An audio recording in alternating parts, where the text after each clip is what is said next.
चलिए देखते हैं। तो हम लोग हैं topic quantitative analysis and decision making. ठीक है, तो क्वांटिटेटिव एनालिसिस और डिसीजन मेकिंग जब एक साथ हम लोग देखेंगे, है ना, सिलेबस में क्योंकि लिखा हुआ है, तब कैसा रहेगा, क्या उसका देखिए थोड़ा नोट्स है। तो क्वांटिटेटिव एनालिसिस और डिसीजन मेकिंग में क्या है, इन्वॉल्व करता है, मतलब इसमें शामिल है use of mathematical, statistical and computational techniques, है ना। तो जैसे हम लोग देखते आ रहे हैं, मैथ्स है, स्टैटिस्टिक्स है और कंप्यूट भी करेंगे तो उसका भी टेक्निक्स है, ताकि हम लोग एनालाइज कर सके न्यूमेरिकल डेटा को, ठीक है, नंबर्स में जो डेटा है, और हम लोग अपने बिजनेस प्रॉब्लम्स को सॉल्व कर सके। ये मेथड प्रोवाइड करते हैं कि स्ट्रक्चर्ड और ऑब्जेक्टिव अप्रोच, ठीक है, मतलब एक ढांचा है, उस तरीके से वैसे बढ़ते हैं, ठीक है, एक पर्टिकुलर स्टेप्स के थ्रू बढ़ते हैं, और ऑब्जेक्टिव अप्रोच ताकि हम फाइनल सॉल्यूशन तक पहुंच सके, है ना। जिसका क्लियरली हम लोग बोल सकते हैं तो क्या बोलते हैं उसको, ऑब्जेक्टिव बोलते हैं, है ना।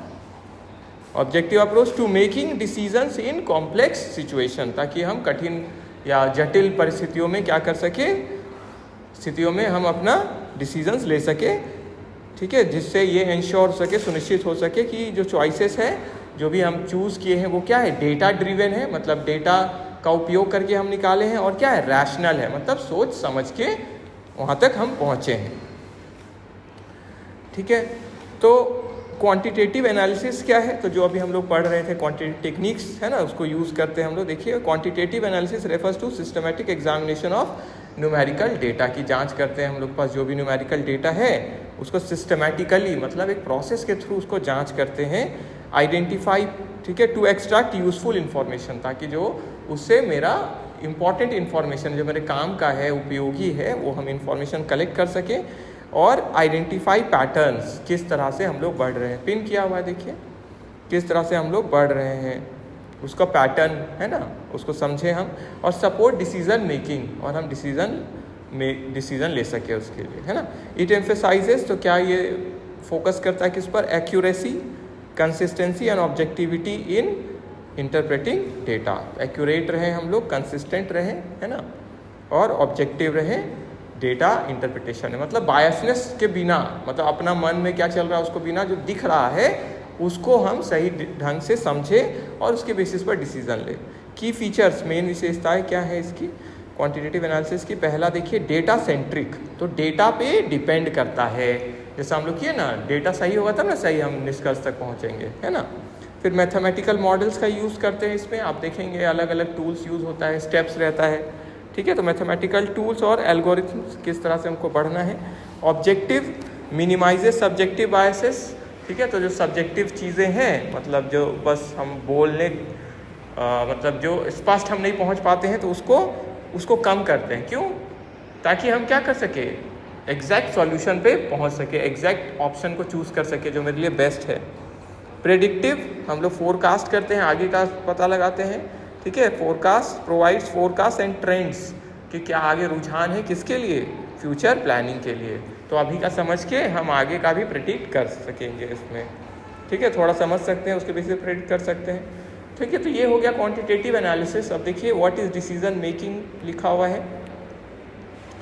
तो क्वांटिटेटिव एनालिसिस के बाद डिसीजन मेकिंग तो हम लोग जानते हैं best course of action, best option को चूज़ करना, जो मेरे पास अलग अलग ऑल्टरनेटिव्स या ऑप्शंस मौजूद है, ताकि जो हम सोचे हुए हैं लक्ष्य उसको हम प्राप्त कर सके। तो इसमें क्या क्या स्टेप्स इन्वॉल्व है, एनालाइज करते हैं इन्फॉर्मेशन, इवेलुएट करते हैं जो ऑप्शंस है ना, और उसमें से बेस्ट को हम चुनते हैं, जो बेस्ट रणनीति मेरे लिए है, बेस्ट ऑप्शन। की फीचर्स इसका क्या है, पहला तो गोल ओरिएंटेड, फोकस करता है इसमें कहाँ, जो मेरे स्पेसिफिक ऑब्जेक्टिव्स है, जो लक्ष्य हम निर्धारित किए हुए हैं उसको अचीव करने पे। फिर मल्टी स्टेज, इसमें अलग अलग स्टेप्स है, like identifying the problem identify करते हैं, गैदरिंग डेटा गैदर कर लेते हैं, और इवेलुएटिंग ऑल्टरनेटिव्स, और ऑल्टरनेटिव्स को हम लोग समझते हुए कौन सा बेस्ट रहेगा उसको हम देखते हैं, है ना, सबका मतलब आकलन करते हैं। फिर इन्वॉल्व्स अनसर्टेनिटी, ठीक है, तो ये ज़्यादातर कब यूज़ आता है, अंडर अनसर्टेन कंडीशन और विथ इनकम्प्लीट इन्फॉर्मेशन, ठीक है, तो अनसर्टेनिटी भी हो सकता है, और उस समय हम लोग बेस्ट ऑप्शन को चूज़ करने के लिए देखते हैं, ठीक है। नेक्स्ट इसी में है integration of quantitative analysis in decision making, तो दोनों का जब मिलान है तो उसमें क्या समझते हैं, मतलब क्वांटिटेटिव एनालिसिस भी तो हम लोग को हेल्प कर रहा है ना डिसीजन मेकिंग में, है ना। तो वही लिखा हुआ है देखिए, quantitative analysis supports decision making. Quantitative analysis से क्या होता है, हमको वो हेल्प करता है किसमें, डिसीजन मेकिंग में, तो डिसीजन लेने में, ठीक है। बाय प्रोवाइडिंग ऑब्जेक्टिव इंसाइट, स्पष्ट डेटा हम लोग को स्पष्ट समझ मिल जाता है, इंसाइट मिल जाता है। रिड्यूसिंग, जिससे क्या होता है, अनसर्टेनिटी कम होता है और हम लोग का आउटकम जो है वो ऑप्टिमाइज होता है, बेहतर की तरफ हम लोग बढ़ते हैं। तो ये this integration is particularly useful, ये मेनली वहाँ यूजफुल है कहाँ, कॉम्प्लेक्स सिनेरियोज में, जब थोड़ा जटिल परिस्थिति आ जाए, ठीक है, जहाँ पे multiple variables and constraints need to be considered, अलग अलग वेरिएबल और रिस्ट्रिक्शंस है, उसको हमको ध्यान में रख के डिसीजन लेना है, ठीक है। तो जैसे हम लोग बनाने जाएंगे देखिएगा आप, तो उस समय पता चलेगा रिस्ट्रिक्शन मतलब क्या है ना। जैसे कोई रिसोर्स आपके पास मान लेते हैं क्या है कि मान लेते हैं 5 ही घंटा कोई मशीन आपके लिए रहेगा, तो वही 5 घंटा मैक्सिमम है आपके पास, वो भी क्या हुआ, रिस्ट्रिक्शन हुआ आपके ऊपर, है ना। तो देखेंगे हम लोग जब सॉल्व करेंगे, लीनियर प्रोग्रामिंग में भी दिखेगा आपको। फिर applications of quantitative analysis in decision making, तो क्या इसका उपयोग होता है, देखिए क्वांटिटेटिव एनालिसिस का डिसीजन मेकिंग में। पहला, बिजनेस फोरकास्टिंग के लिए, आगे के लिए हम प्रेडिक्ट कर पाते हैं, ठीक है, आगे के लिए प्रेडिक्शन कर लेते हैं हम लोग। फिर हमारा यूजिंग क्या है, predicting future trends using historical data, पिछले डेटा का यूज़ करके। रिसोर्स ऑप्टिमाइजेशन, हम लोग अच्छे से रिसोर्सेज को एलोकेट करते हैं, ठीक है, क्योंकि क्वांटिटेटिव एनालिसिस जैसा हम लोग देख रहे हैं, क्या मिल जाता है हम लोग को, अलग अलग ऑप्शंस का क्या कितना कितना कॉस्ट आएगा, प्रॉफिट आएगा, वो सब पता चलता है ना, इसीलिए। रिस्क मैनेजमेंट, इवेलुएट और मिटिगेट करते हैं हम लोग पोटेंशियल रिस्क, जो भी खतरा हम लोग को लग रहा आने वाला है। परफॉर्मेंस मेजरमेंट, हम अपना जो परफॉर्मेंस है, ठीक है, जो प्रदर्शन रहा है उसको हम आंक सकते हैं, आकलन कर सकते हैं। Assessing the effectiveness of strategies and operations, ताकि हम अपना जो हम काम कर रहे हैं उसका हमको दिखे सामने, है ना, कितना इससे हमको फ़ायदा नुकसान हो रहा है। स्टेप्स अब क्या है quantitative analysis for decision making में, तो डिसीजन मेकिंग के लिए हमको काम करना है, तो पहला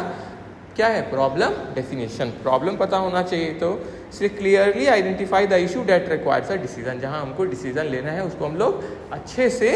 आइडेंटिफाई कर ले। एग्जाम्पल देखिए, company wants to reduce production cost, जैसे प्रोडक्शन कॉस्ट ज़्यादा आ रहा है, उनको लग रहा है कि इतना मेरा तो कॉस्ट ही चल जा रहा है, तो मेरा प्रोडक्ट तो बिकने का कम चांस हो जाएगा, क्योंकि ऐसा ही प्रोडक्ट कम दाम में मार्केट में अवेलेबल है। इसलिए आप देखे होंगे कि साबुन आप देखिए लगभग एक एक दाम का ही रहता है, कपड़ा धोने वाला भी देखिए 10 रुपया, रिन वाला भी, है ना, सर्फ एक्सेल वाला भी, तो ज़्यादातर क्या है वो लोग एक लेवल, और किसी का प्रोडक्शन ही ज़्यादा चल जा रहा है, 15 रुपया बनाने में लग रहा है, तो वो क्या सोचेगी मेरा कैसे बिकेगा फिर, है ना। अच्छी कंपनियां हैं, वो पहले से मार्केट में है, उनका 10 रुपया में बिक रहा है, तो हमको भी तो उस लेवल पे लाना होगा। इसीलिए फिर देखिए लोकल वाला जो ब्रांड है, जो पूरा इंडिया में अभी नहीं है, ठीक है, या वो लोग फैल रहे हैं अभी, वो मोटा साबुन देते हैं, है ना, देखिए ना 10 रुपया का क्या है उनका मोटा साबुन है ना, आता है ना, जो बगल स्टेट से आ रहा है। क्यों, क्योंकि कंपटीशन कैसे करेंगे, जो पहले से ब्रांड है वो 10 रुपया में दे रही है, और आप उतना ही देंगे 10 रुपया में, तो हो सकता नहीं ले आपका, तो वो लोग क्या कर रहे हैं, दाम उतना ही रख रहे हैं और चीज़ को बड़ा कर दे रहे हैं, ठीक है, कि ज़्यादा क्वांटिटी में दे रहे हैं, ठीक है। तो डेटा कलेक्शन है, फिर रेलिवेंट और एक्यूरेट डेटा हम लोग, मतलब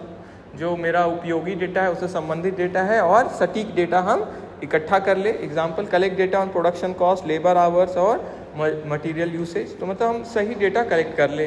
ठीक है। फिर मॉडल सिलेक्शन है,